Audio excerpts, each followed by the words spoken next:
ये कहानी वर्ष 1944 में शुरू होती है जब द्वितीय विश्व युद्ध अपने चरम पर था। चारों ओर गोलियों और बमों की आवाजें गूंजती थीं। पैसिफिक ओशन में अमेरिकी मरीन कप्तान एलिसन अपनी टुकड़ी से बिछड़ गया था। जापानी सैनिकों के हमले में उसके सभी साथी मारे गए और वो किसी तरह एक रबर राफ्ट लेकर कई दिनों तक समुद्र में भटकता रहा।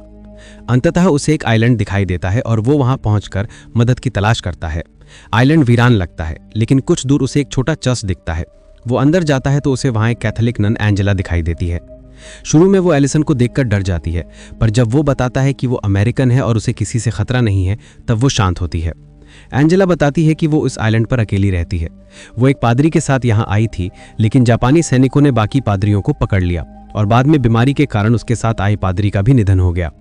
उसके लोग समझ बैठे कि जापानी उसे भी पकड़कर ले गए होंगे। दोनों एक दूसरे को अपनी अपनी कहानी बताते हैं। एलिसन अनाथालय में पला था और अपने देश की सेवा करने के लिए मरीन बना था। एंजेला भी अनाथ थी और उसने ईश्वर में आस्था रखते हुए नन बनने का निर्णय लिया था। दोनों के स्वभाव एक दूसरे से बिल्कुल अलग थे।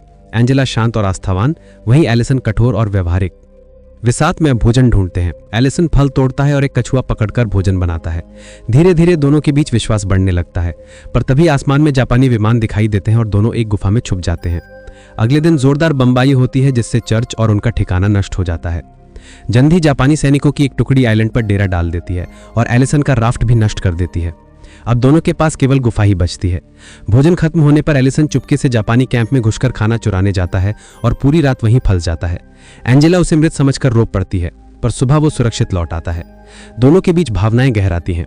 एलिसन उसे फूल और कंघी भी देता है, लेकिन जब वो एंजेला से पूछता है कि क्या वो नन बनना छोड़ सकती है, तो एंजेला कहती है कि उसने अभी अंतिम प्रतिज्ञा नहीं ली है, लेकिन उसके लिए ईश्वर सर्वोपरि है। एक रात एलिसन नशे में उसे आहत कर देता है, जिससे दुखी होकर एंजेला बारिश में जंगल की ओर चली जाती है। अगली सुबह वो बेहोश मिलती है। तभी जापानी सैनिक वापस लौट आते हैं और वो बीमार एंजेला को गुफा में ले जाता है। उसकी हालत खराब होने पर एलिसन फिर से जान जोखिम में डालकर दवाइयां और कंबल चुराता है। इस दौरान एक जापानी सैनिक उसे देख लेता है और आत्मरक्षा में एलिसन उसे मार देता है। अगले दिन जापानी सैनिक उस मारे गए सिपाही की तलाश में गुफा तक पहुंच जाते हैं। वे धमकी देते हैं कि अगर कोई अंदर है तो बाहर आए, नहीं तो वो ग्रेनेड फेंक देंगे। तभी अचानक अमेरिकी सेना आइलैंड पर बमबारी शुरू कर देती है और जापानी सैनिक इधर उधर भागने लगते हैं। अब एलिसन समझ जाता है कि अमेरिकी सैन्य दल जल्द ही लैंड करेगा, लेकिन आइलैंड पर जापानियों की 4 तोपें लगाई गई हैं।